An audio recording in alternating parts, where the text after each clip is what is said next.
Bienvenue dans votre émission Les Grandes Lignes.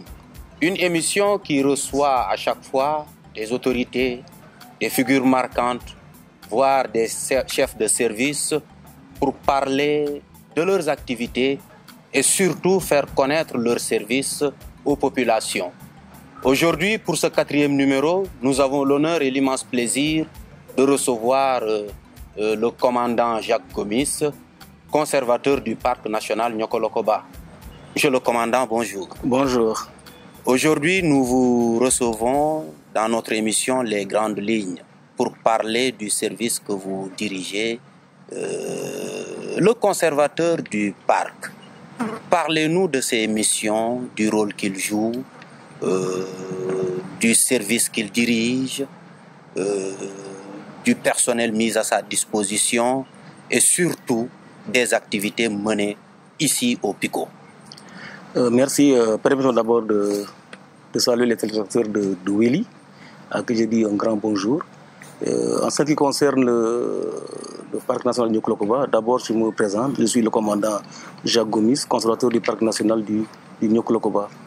Le rôle du conservateur, c'est de planifier, d'organiser toutes les activités et les mettre en œuvre au niveau du parc, mais également avec l'appui de ses conseillers techniques, des différentes structures, des différents bureaux qui sont au niveau de l'arrière-base qu'on appelle la base Noassagna. Et quelles sont les activités, n'est-ce pas, qu'on retrouve ici au PICO? Ici, les activités, les gens, en fait, nous sommes organisés en bureau. Parce que sur le terrain, les activités qui sont sur le terrain reflètent les bureaux qui sont, je m'excuse, qui sont au niveau de l'arrière-base. Donc, il y a le bureau, par exemple, lutte anti-braconnage. Donc, il y a les structures, par exemple, il y a le bureau lutte anti-braconnage qui est chargé de coordonner toutes les activités de lutte anti-braconnage au niveau du terrain. C'est également pour le suivi écologique.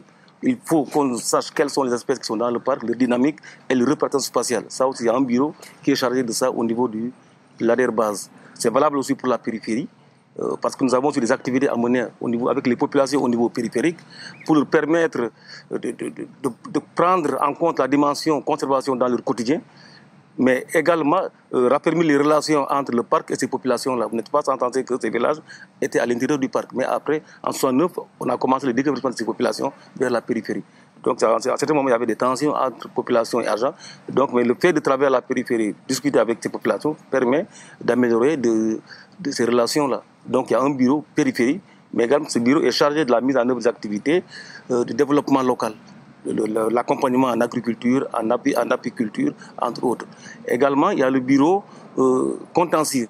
En fait, vous savez que chaque fois que nous avons mené des opérations de surveillance, parfois on appréhende des délinquants qu'on amène, et c'est ce bureau-là qui est chargé, qui est en contact avec le parquet. Donc, c'est les procès-verbaux, les transactions. Ensuite, en fait, il gère le volet judiciaire au niveau local. Il y a également l'infirmerie qui est là et qui joue un rôle capital dans notre santé d'abord, parce que c'est une infirmerie qui est là pour la prise en charge sanitaire des agents et de leur famille. Mais également, nous vivons à la périphérie des parcs. À Tamba, il n'y a pas que les centres médicaux, entre autres, mais il y a également le bureau, l'infirmerie qui est là et qui reçoit des populations qui viennent se faire soigner ici. Ça, c'est la contribution du parc dans le développement local, mais aussi la prise en charge sanitaire des populations au niveau de la ville de Tamba. Mais dans le parc, nous avons tous les postes, nous avons plusieurs postes de santé à la périphérie du parc et qui sont gérés par le personnel des parcs nationaux ou les agents, mais également les populations locales vont se faire soigner. Le parc national de Niokolo-Koba, couvrant une superficie de 913 000 hectares, a été inscrit comme patrimoine mondial de l'humanité en 1981. En 2007, le comité du patrimoine mondial a décidé d'inscrire le parc sur la liste du patrimoine mondial en péril du fait de la réduction des effectifs des personnels phoniques, du fait également de la dégradation des habitats et surtout du fait des menaces sur l'intégrité du parc. Et ce qui a même été... cette décision a été même retenue en 2016 à Istanbul, en Turquie. Ma question est la suivante. Quelles sont les actions proposées par l'État du Sénégal pour mener n'est-ce pas, ou bien même pour la mise en œuvre des mesures correctives actualisées proposées par le Comité du patrimoine mondial. Oui, avant de répondre à cette question, il faut d'abord éclaircir un peu le contexte dans lequel le Niokolo a été mis dans le site du patrimoine mondial en péril. En fait, si vous regardez le contexte général de la région de Kédougou, la région de Tambacounda, le parc est à cheval entre trois régions. La région de Kédougou, la région de Tamba et la région de Kolda. Si vous faites un tour autour de la périphérie du parc, vous vous rendrez compte que hors du parc, c'est un désert pratiquement, entre guillemets. Et dans le parc, vous comprendrez que la végétation, il y a une forte densité de la végétation. La zone est bien protégée. Et ensuite, il y a le fond agricole. Les espèces végétales sont dégradées. Il n'y a plus d'eau. En fait, il y a manque d'eau au niveau de la zone périphérique pour l'abreuvement du bétail. C'est des zones de population qui ne sont pas très nattes, qui sont, à mon avis, un peu pauvres et qui ont besoin de manger. Et le parc, le mieux approprié, c'est le parc qui est à côté. Vous entrez, vous tuez une antilope que vous allez vendre et vous avez un peu d'argent. Donc, autant de facteurs qui ont contribué justement à la dégradation du site, mais également à la baisse des effectifs. Mais aussi, il faut reconnaître que depuis 1950, quand le parc a été érigé, on n'a jamais perdu une espèce animale. La biodiversité est restée intacte, mais c'est les effectifs qui ont baissé. Ça, nous le reconnaissons.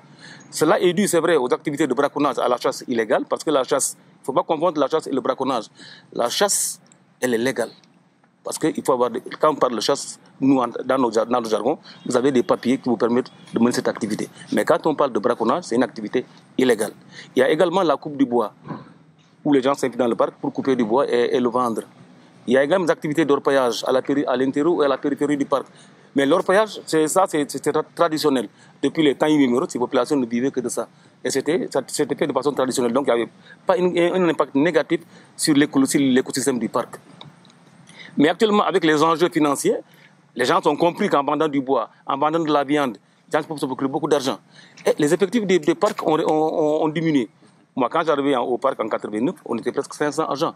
On se retrouve avec moins de 200 éléments pour couvrir une superficie de 913 000 hectares, ce qui n'est pas facile à faire, malgré les moyens que l'État a mis en place pour la surveillance de ce patrimoine-là. Il faut dire que l'État a mis beaucoup de moyens, la logistique, l'augmentation des effectifs. Tout récemment, on a reçu, il y a un recrutement de 200 agents qui est en cours, et certainement une bonne partie se viendra au niveau du parc national de Niokolo-Koba. Donc pour dire que l'État est en train de mettre en œuvre des moyens, en fait, pour protéger ce parc-là, parce qu'il y a un parc qui appartient à l'humanité. Pourquoi il a été mis dans le site du patrimoine mondial en péril? C'est vrai, il a été classé sur la base de l'article 9 du site du patrimoine mondial, sur la base de la biodiversité. Donc, à partir de cette base de biodiversité, on s'est rendu compte que les effectifs ont baissé. En fait, pourquoi? Ce n'est pas quelque chose de méchant, mais c'est pour dire aux États, redoubler d'efforts pour mieux conserver votre site. Parce que les menaces sont là. Parce que le parc, c'est vrai, il est entouré par 17 communes. 17 communes, et ces gens-là, une bonne partie, vivent des ressources naturelles du parc. Ça, il faut le reconnaître. Donc le parc il est même son propre poison. Parce que, regardant une telle biodiversité, mais ça fait des envies. C'est ça le problème du parc. Parce que tout autour, avant 1954, le parc, toute la zone avait la même biodiversité. Mais pourquoi aujourd'hui les gens, au lieu d'aller ailleurs, se focalisent sur le parc? Parce qu'il y a des efforts de conservation qui ont permis que des espèces animales ou végétales soient encore là. Donc, avec les dénombrements, on s'est rendu compte qu'effectivement, il y a des baisses d'espèces animales, des effectifs, pas des espèces animales, mais des effectifs. Donc, l'UNESCO a demandé qu'on mette le parc dans les sites en péril. Ça permet aux États de mettre beaucoup plus d'efforts pour la conservation du site. En fait, c'est un peu ça, la définition du site en péril. Mais ça n'enlève en rien l'intensité de biodiversité qui existe au niveau du parc national du Niokolo-Koba. Je l'ai dit tantôt, depuis 1954, nous n'avons perdu aucune espèce au niveau du Niokolo-Koba. Voilà. Et quelles sont les mesures prises par l'État du Sénégal? Les mesures prises par l'État, d'abord, on travaille de concert avec l'UNESCO. Parce que si l'UNESCO a pris l'engagement de mettre le parc dans les sites du patrimoine mondial, il doit faire des recommandations pour améliorer cette situation. Ce qui fait que d'abord, il y a le renforcement des effectifs, je l'ai dit tantôt, la mise en place d'une logistique, mais également au niveau du parc, on a mis des stratégies de conservation. Il y a 23 postes au niveau du parc, on a mis 3 brigades de surveillance, et ensuite, il y a des équipes de suivi. Donc, du point de vue surveillance, tout le parc est ceinturé pratiquement. Et actuellement, il y a moins en moins d'infiltration à l'intérieur du parc. Mais également, les espèces qui sont menacées et qui ont perdu beaucoup en effectif, on est en train de mettre en place des stratégies de conservation de ces espèces. D'ailleurs, c'est même une des recommandations de l'UNESCO, de mettre en place des stratégies de conservation de l'élan de derby, de l'hippodrome grouane, du lion et des licaons. Donc, voilà des espèces qui sont un peu menacées. Donc, on a mis en place cette stratégie que nous sommes en train de dérouler sur le terrain. Voilà, donc il y a aussi des suivis. Donc chaque jour, on fait des suivis pour voir un peu quelle est la dynamique des espèces animales dans le parc. Voir est-ce qu'il y a des remontées biologiques ou il y a des baisses des espèces animales. Voilà. Je rappelle que vous suivez l'émission Les Grandes Lignes qui reçoit aujourd'hui le commandant Jacques Gomis, conservateur du parc national Niokolo-Koba. Situé à 650 km à l'est de Dakar, comme vous l'avez affirmé tout à l'heure, en cheval entre les régions de Tambacounda, Kédougou et de Kolda. Mon commandant, que pouvez-vous dire aux potentiels touristes nationaux comme internationaux qui nous suivent actuellement sur Weli TV, sur les différents sites ou endroits qu'ils pourront visiter une fois dans le parc, les différentes espèces animales qu'ils pourront y rencontrer et surtout la période, n'est-ce pas, qu'ils pourront venir visiter le parc. Tu sais, malgré la baisse des effectifs, je tiens à vous dire que le parc, avant la Covid-19, on ne recevait pas moins de 30 000 touristes par année. En 1997, on a eu combien? 25 700 touristes. Pour dire que cette biodiversité est encore là. Les touristes, il y a différents types de touristes. Il y a des touristes qui ne viennent que pour voir les animaux. Il y a d'autres, c'est le tourisme de végétation. Ils veulent plutôt voir des écosystèmes qui les intéressent. Donc, chacun a ce qu'il cherche dans un parc national. Mais d'une manière générale, le parc Niokolo-Koba, c'est pour le tourisme de vision. D'une manière générale. En fait, c'est ça sa vision. Maintenant, les touristes, la meilleure période, actuellement, nous sommes la première hivernage, nous sommes en train de mener des travaux d'aménagement qui nous permettent d'ouvrir les pistes parce qu'après l'hivernage, les pistes sont enherbées, escamotées, il y a beaucoup de paille, donc la vision des animaux est faible. Donc nous sommes en train d'ouvrir les pistes, nous avons commencé à mettre les feux précoces pour dégager un peu les graminées et permettre aux visiteurs de voir les animaux. Mais la meilleure période pour voir les animaux actuellement, c'est de janvier au mois de mai. Janvier jusqu'au mois de mai, juin.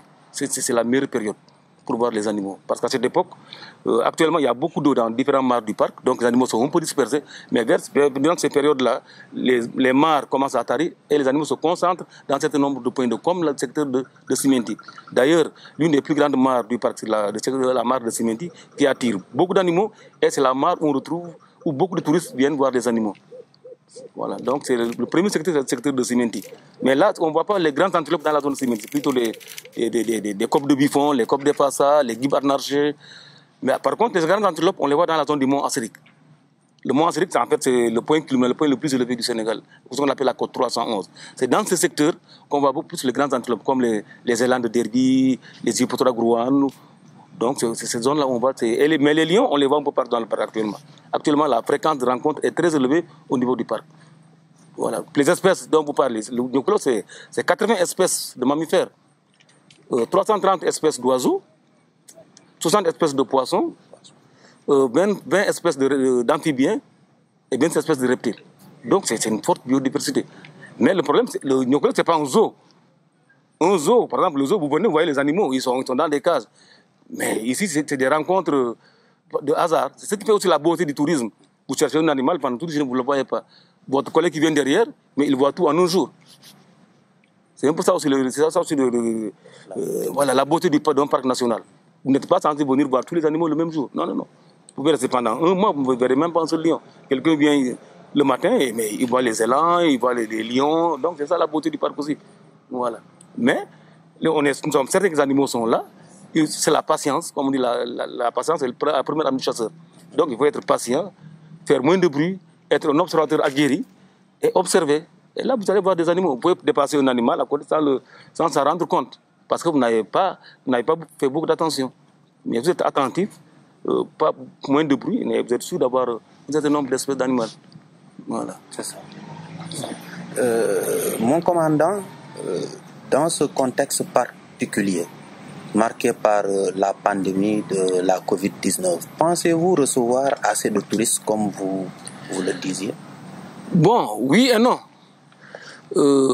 Oui, si l'État sénégalais allège les mesures à l'aéroport, parce qu'une fois j'ai écouté en fait une émission à la radio, à la télé du moins, où si tu n'es pas sénégalais, pour venir au Sénégal, ça devient un peu compliqué. Parce que l'État a pris des mesures pour protéger les citoyens sénégalais de la COVID-19. Maintenant, ça dépendra de l'intensité actuellement de la COVID. S'il y a des baisses de contamination, certainement peut-être que l'État va alléger les entrées au Sénégal. Mais si on voit que là, en fait, ça commence à augmenter, si tel n'est pas le cas, il va sans dire que même les pays émetteurs ne vont pas se déplacer parce qu'au risque de prendre des maladies hors de leur pays. Donc ça aussi, c'est un facteur qui est contraignant. Mais je pense que si ce n'était pas la COVID-19, je pense que déjà actuellement, les réservations les hôtels ont déjà fait le plein de réservations.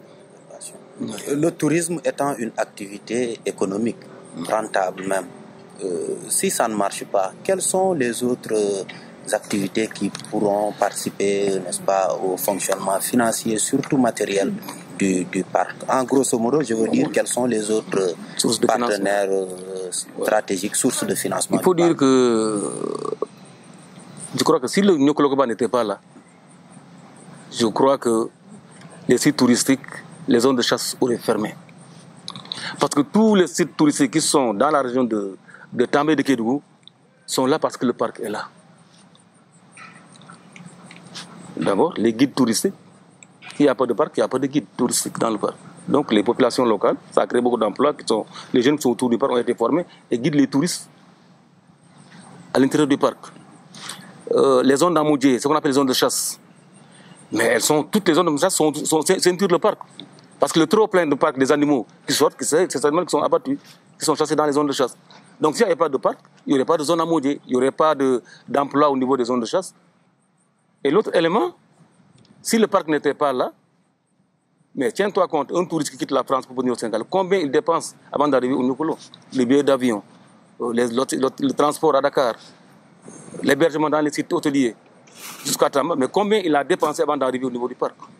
Donc, pour dire que ces entrées-là n'entrent pas directement dans les caisses du parc, mais comme c'est l'unicité de la caisse de l'État, donc cette manne entre dans les caisses de l'État. Même les permis que nous vendons à l'entrée du parc sont versés dans le trésor public. Et cet argent sert à construire les écoles, les routes, entre autres. Voilà. Donc si le parc n'était pas là, à mon avis, Tamba serait une région encore beaucoup plus pauvre encore.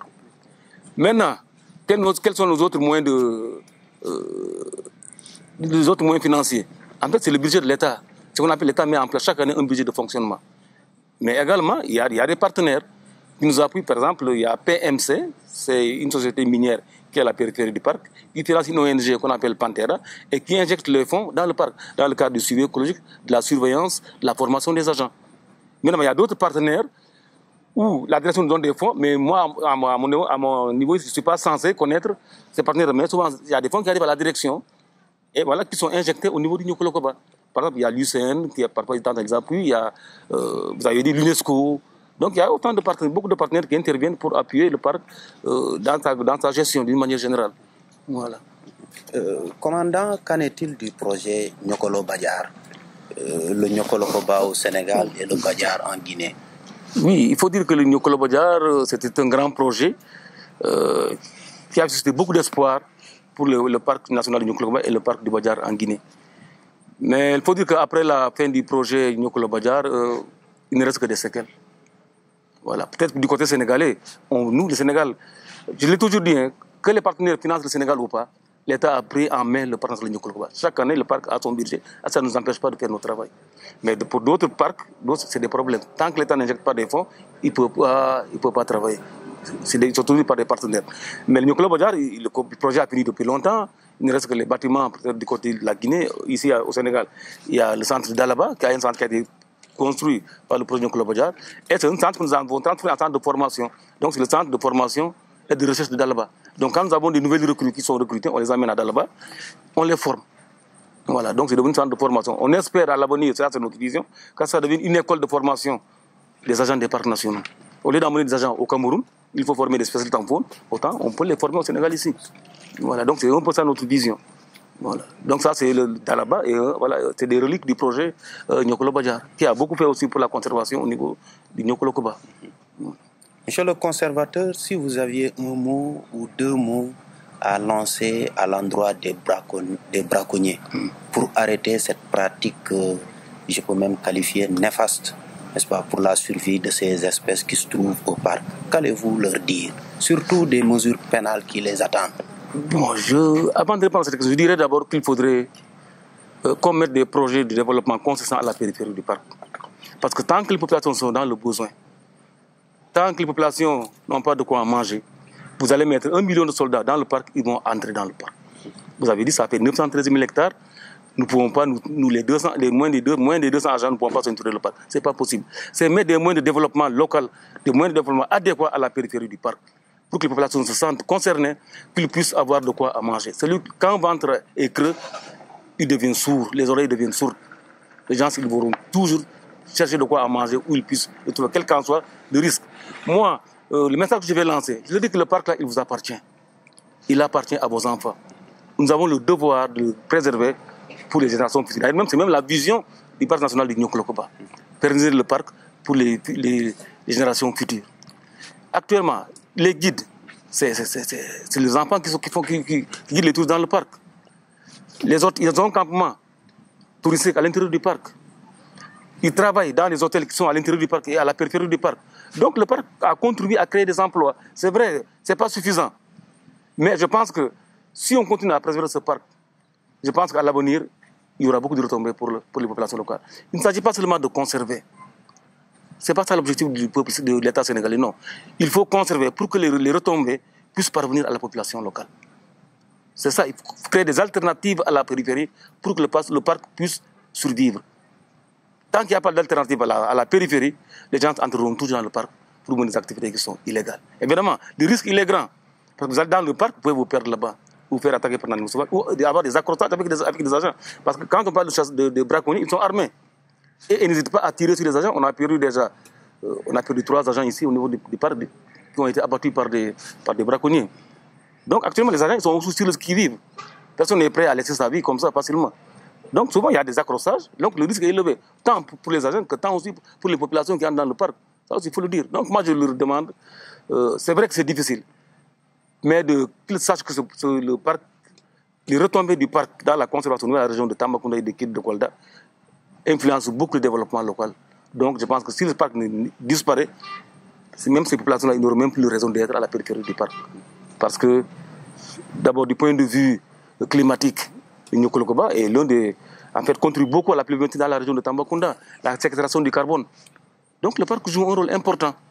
Donc je pense que si elles comprennent les enjeux de la conservation, je pense qu'elles devront être les premières personnes à préserver ce parc-là. Quand les gens des pays lointains pour venir visiter le Niokolo Koba, je pense que ce n'est pas parce qu'ils ne viennent pas tout simplement pour se promener. Parce que c'est une importance écologique, une importance biologique, mais aussi une importance économique qui est un poumon économique pour la région de Tambacounda. Je dis tant, si le parc de Niokolo Koba disparaît, tous les sites hôteliers à Tamba vont disparaître. Ça, j'en suis persuadé. Parce que la majeure partie des gens qui viennent à Tambacounda, c'est justement à cause du parc national de Niokolo Koba.